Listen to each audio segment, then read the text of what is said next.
I invited my family to my baby shower, but instead of celebrating, they claimed my house and planned to move in. So I drew the line with one bold move, and that's when it all shifted. We were halfway through the baby shower. Light music, pastel decorations, everyone smiling, and she stood up like she was about to make a heartfelt toast. "To my dear brother and his wife," she began, smiling wide enough to show every tooth. "Congratulations. But let's be honest, the deed was a mistake. That house belongs to us, not you." You could hear the collective gasp from 3 tables away. Before I could even process that, Mom chimed in from across the table, her fork still in hand. "We're moving in right after the baby's born. It's only fair. That place was meant to be ours in the first place." It was like someone had dumped ice water over my head. My wife froze next to me, gripping her fork so tight I thought it might snap. I opened my mouth to speak, then my phone buzzed. Unknown number. Just 4 words. "Don't react. They're recording you." My stomach dropped. I scanned the table. Yep, my cousin had his phone angled just right, pretending to film the cake. I forced a smile so fake my cheeks ached, lifted my own glass and toasted back. "Thanks for sharing that interesting perspective." Then I set my drink down, stood up, and walked away from the table without another word. In the hallway, I pulled out my phone, logged into the smart lock system for the house, and updated the access settings. Every family code deleted, guest access disabled. And then I made one more move. By midnight, 64 missed calls. I didn't buy the house to make a point. I bought it because my wife and I needed a place where nobody could yank the rug out from under us. Before that, family had always come with strings. 3 years ago, my parents were months behind on their mortgage. Dad called it a rough patch. Mom called me her safety net. I covered 2 payments, then a third, then their property taxes, just until spring. At the same time, my sister kept borrowing for car repairs, exam fees, and a sudden girls' trip that couldn't be postponed. I picked up extra shifts, skipped vacations, tightened our budget. When my wife asked if we could slow the help down, I told her it was temporary and that I'd set boundaries. I didn't. The house came up because my grandparents' place finally sold. Mom said there might be something for the kids, then immediately floated that my sister should get the bulk because she'd start a family sooner. Joke's on everyone. We were already trying quietly, and infertility treatments aren't cheap. When the estate was ready, the something for me turned into nothing. So, I did what I always do. I made it happen myself. I saved the down payment, found a small place that needed work, and negotiated hard. My wife and I signed the deed, moved in with hand-me-down furniture, and I spent nights and weekends fixing plumbing, wiring, and the roof. I paid contractors where I had to, did the rest myself. The day the paint finally dried, Mom stood in the living room and said, "It still feels like our family's house." She meant hers. I laughed it off then. I shouldn't have. From there, the asks got bolder. Dad needed a new transmission loan, never repaid.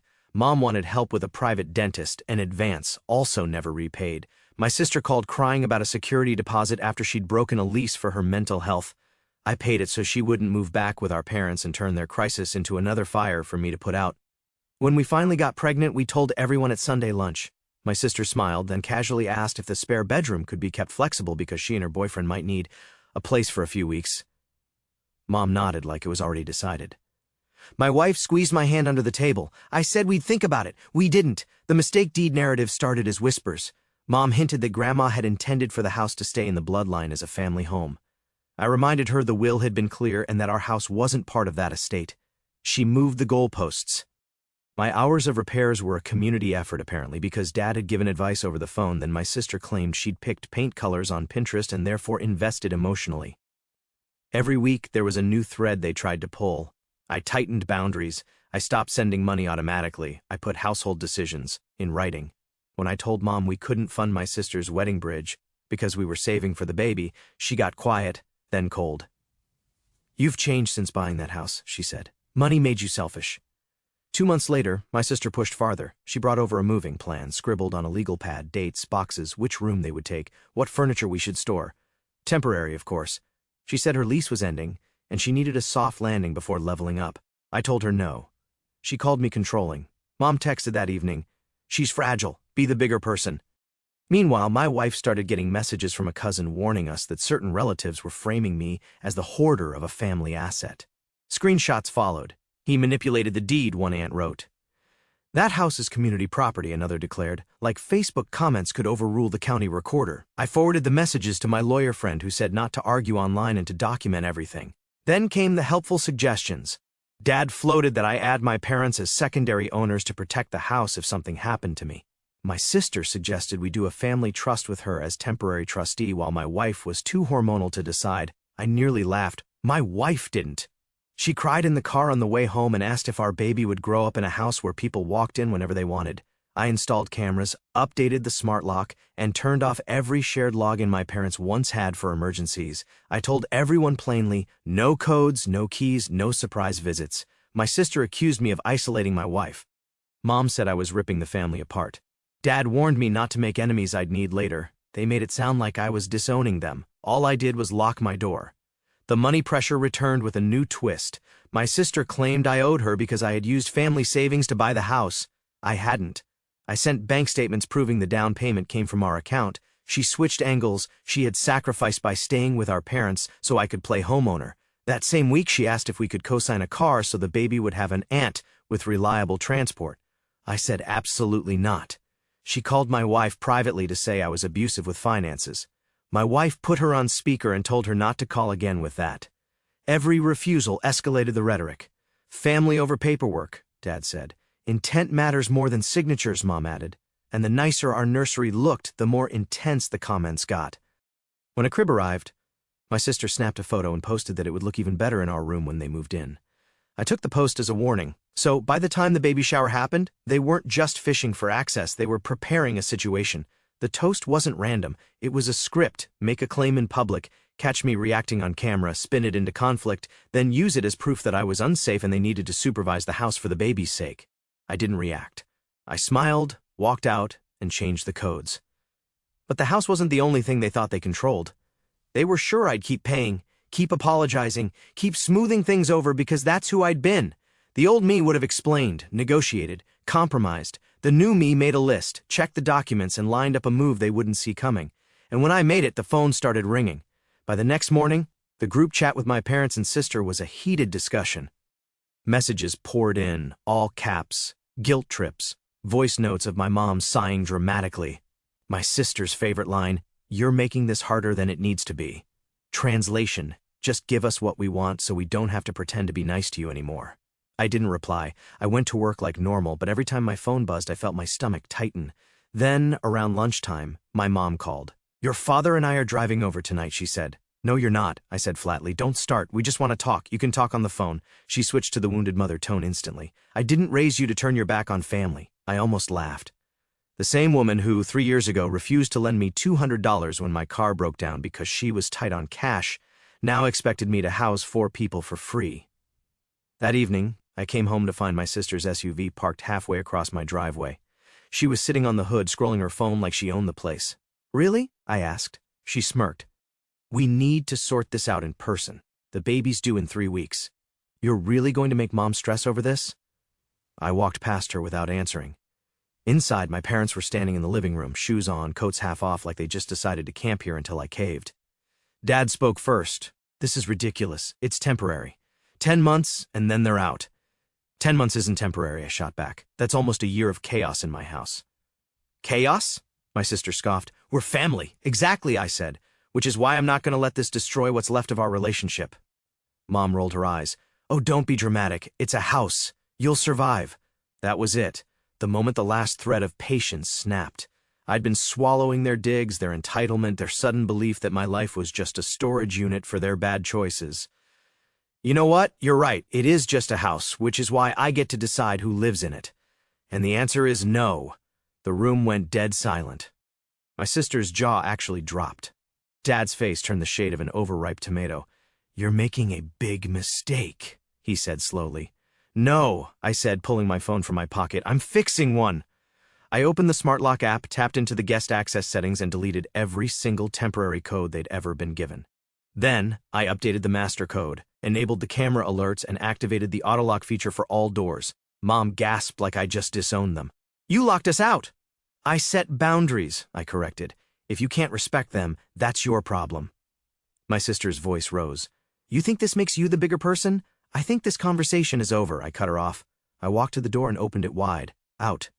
They didn't move at first. Dad muttered something under his breath about ungrateful kids. My sister grabbed her bag and stomped past me, muttering about how she'd never forget this. Mom lingered. looking like she wanted one last guilt trip, but my expression must have killed the idea. When the door shut, I stood there for a full minute, breathing like I'd just run a mile. My phone was still in my hand, and as I set it down, it buzzed. A blocked number this time, a text. "Good job, you're going to need to hold." That line. No name, no context, just that. By midnight, I had 64 missed calls, half from my parents, half from my sister, and a few from numbers I didn't recognize. I turned my phone face down, made tea, and sat in the quiet. For the first time in years, the house actually felt like mine. The morning after the 64 missed calls, the silence felt strange. No texts, no knocks. I fed my wife breakfast, checked the cameras, and went to work. Around noon, the negative narrative started spreading. Aunt Linda posted one of those vague family over everything statuses. My cousin DM'd me screenshots from the private family chat. I'd stolen a generational home. My wife was alienating me from my roots, and my sister was the true victim. Then a new angle appeared. Apparently, I had struggles with communication and needed intervention. Convenient, considering they were the ones planning a recorded meltdown at the shower. I didn't reply. I documented every post, every message, saved to a shared folder my wife could access. I sent a single text to the family thread, all future communication in writing. No unannounced visits, no access to our property, violations will be reported. Dad responded with a thumbs down emoji, Mom sent a prayer emoji. 2 days later, my doorbell rang at 7 a.m. The camera showed my parents flanking my sister, who was holding a small suitcase like a prop. I answered through the speaker. "We're here to help set up the nursery," Mom announced, pitching her voice up like I was a toddler. "No entry," I said. "Leave anything at the door." Dad stepped into frame. "Son, don't make this harder. You owe your sister stability while she gets on her feet." "I don't owe her my house," I said. "Goodbye." I watched them argue on the sidewalk for 5 minutes. Then they left the suitcase. Inside was a list of house rules my sister had written for shared living, plus a roll of tape to mark her shelves in the pantry. I put it all back on the porch with a note, "Return to sender." That afternoon, the unknown number texted again, "Expect a welfare check. They're calling the police on you." An hour later, 2 officers showed up, polite, but clearly annoyed. I invited them in, showed the cameras, the messages, the deed, and the shower toast video a cousin had leaked to me. One officer said, "We get these a lot before babies. You look fine, sir. We'll note the harassment." While they were there, my phone lit up with another message from the unknown number. "Good. Now file a no trespass letter and send certified copies." I typed back, "Who are you?" The response, "Someone tired of their games." I printed the letter, posted it on the porch, emailed the PDF to the precinct, and mailed copies to my parents and sister. I also contacted the hospital to update our delivery visitor list. Only my wife's sister, our neighbor, and me. Everyone else blocked. The next wave was conciliatory. Mom called my wife instead of me. "Sweetheart, give me a key so I can tidy up before the baby comes," she said brightly. My wife put her on speaker. "We're fine," she said. "Also, stop calling me at work." Click. "Dad tried money shaming. We changed your diapers, fed you, housed you," he said in a long voicemail. "The least you can do is provide shelter for your sister." I saved it. Then I made a new move. I canceled the autopay to their utilities that I'd quietly kept going out of habit. I sent a final transfer marked "Last Assistance. Do not request again." Then I blocked payments at the bank level. My sister escalated. She posted a carousel of old family pictures with a caption about losing her home to paperwork. She wasn't subtle. Some people care more about a deed than blood. Comments piled up. A few friends sided with her. Others asked uncomfortable questions she ignored. When she posted a photo standing outside my house with the caption, "See you soon," I reported it and added it to the folder. Life inside our bubble changed fast. Without constant demands, our evenings were quiet. We made a list of small wins: car seat installed, stroller assembled, meals prepped, passwords updated, yard gate fixed. I started sleeping again. My wife's shoulders dropped from her ears. We laughed at dumb shows. For the first time in years, I wasn't waiting for the next emergency text. The unknown texter finally identified itself, my aunt on Dad's side, the quiet one who never took sides. She'd overheard my parents planning to surprise move before the baby made it complicated. She recorded the shower rehearsal, yes, rehearsal, and sent it to me. My sister practicing lines about the deed being a mistake, while Mom reminded everyone to keep the camera steady. I watched the video twice, then forwarded it to the officer's email with a brief note. I didn't blast it online. I didn't need to. I just needed a paper trail. When the due date crept closer, my parents tried compromise. "Let us stay the first week to help at night," Mom offered. "We'll bring groceries." I said no. We can take turns, Dad added. We'll sleep on the couch. Also, no. Then the guilt pivoted to fear. What if something goes wrong? You'll need us, Mom said. We'll manage, I replied. The night my sister finally understood was the night she tried the back gate. The motion alert pinged. I spoke through the speaker. Leave now. She sputtered. You can't do this to me. I repeated, leave now. The next morning I received a long text about how I damaged our relationship. I responded with one sentence. Your bond cannot require my roof. Days later, my dad called from a new number. We can't afford the rent increase, he said, voice flat. You thought I'd fix it? I said, I'm about to be a father. My priority is my household. Silence. Then, you'll regret this. I hung up and blocked the number. It wasn't all clean. Some relatives stopped talking to me. A few friends drifted. My wife cried once because she wished it didn't have to be like this. I told her the truth, it always was like this. We just stopped pretending. The final ripple before the baby came was small but perfect. A cousin I barely knew sent a message, proud of you for breaking the pattern. If you need anything, I've got tools and a truck. I took a screenshot and added it to the folder, not for the police, for me. When our hospital bags were zipped and the car seat clicked, I looked around the house. No drama, no suitcases on the porch, no house rules taped to my walls. Just our things, our plan, our timing. They thought I'd bend because I always had. Instead, I did something new. I kept the door shut and the line firm. And the longer it stayed that way, the quieter everything got except inside our home, where it finally sounded like a life we chose. Our son arrived on a Tuesday before dawn. The delivery was messy and loud and perfect. While my wife slept, I sat in the dim hospital light with him on my chest and realized the noise in my head was gone. No vibrating group chats, no calendar of family emergencies, no fear of some new demand ripping through our door. Just breathing, mine, his. That was enough. We sent a short text to everyone after sunrise, mother and baby healthy. We're resting, no visitors. Predictably, the phone started ringing. I muted everything and held my boy until the nurse gently pried him off me for checks. The unknown number, my quiet aunt, texted a single line, proud of you. I saved it like a receipt for the life we just bought. Back home, the pattern break held. We did weird little laps through the house at 3 a.m., traded naps, learned the squeaks. My wife's sister stocked our freezer. Our neighbor took our trash cans out. People who actually cared showed up the normal way by asking, not insisting. My parents tried one more angle, a congratulation basket with a key hidden under a ribbon. I put the basket inside and mailed the key back with a copy of the no trespass letter. My sister posted a poem about orphans of paperwork. I didn't reply. I fed the baby. Then something shifted I didn't expect. My dad stopped leaving voicemails. My mom's posts got less pointed. My sister went quiet after a short, teary message about focusing on her healing. I didn't mistake silence for remorse, but I recognized a truce when I felt one. Boundaries bored them. Attention was the reward. We weren't giving it. Weeks later, my aunt sent another text. Thought you should know your parents sold some furniture to cover bills. They're embarrassed. Not asking for help. I read it twice. The old me would have called, lectured, paid, resented, repeated. The new me held my son, kissed his forehead, and said out loud, "It's not my crisis." It felt like setting down a bag I'd carried since childhood. My wife asked if I miss them. Honest answer, I missed an imaginary version of them, the one where decisions were fair and help flowed both ways. The real version demanded access and called it love.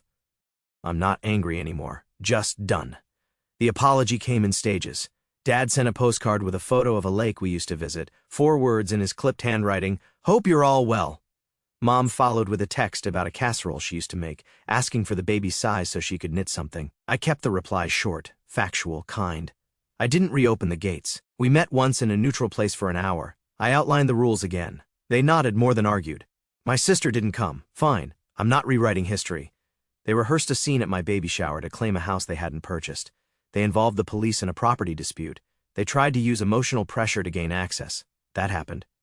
Forgiveness for me isn't forgetting, it's putting the memory in a file where it can't run my day.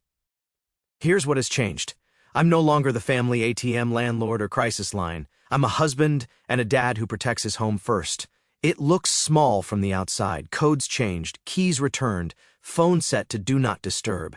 Inside, it's huge. I'm present. I notice my wife's laugh when the baby sneezes. I hear the tiny sigh he makes before sleep. I cook, I breathe. Every so often, a relative tests the line. Could she stay for a week? Can you co-sign? Can we store a couch in your garage? The answer is a copy-paste I keep in my notes. We don't host, loan, or store. New parents, limited bandwidth. Hope you understand. Some don't. That's their puzzle, not mine. A month after the birth, I got another unknown text. Thank you for not letting them move in. I'm out. It was from my sister's boyfriend. He said the whole takeover had been their idea and he'd gone along because he wanted points with my mom. I didn't reply. I deleted it and took my kid for a walk. The last sign I needed came from someone I didn't expect, my cousin who filmed the rehearsal. She wrote, "I'm sorry I almost helped them. Seeing you say no made me say no to my mom about something that's been draining me for years. I can breathe again." I sat with that for a while. Boundaries don't just protect you, they show other people where the door is. I'm not the villain they painted. I'm also not the savior I tried to be. I'm just a man who learned that loving your family and funding their choices are two different jobs. And I only applied for the first. So, here's my conclusion, plain and simple. I'm not guilty for choosing my household over a script I never wrote. I won't apologize for locking my door. I won't carry grown adults through consequences they built themselves. The house is ours. The child is ours. The life is ours. And the proof I did the right thing shows up every night around 2:17 a.m. Warm and loud and hungry, reminding me exactly who I'm responsible for. I get up, I change him. I hold him against my chest while the neighborhood sleeps. The old phone storms don't wake us, the past doesn't either. I didn't win a war. I just stopped fighting one that should never have been mine.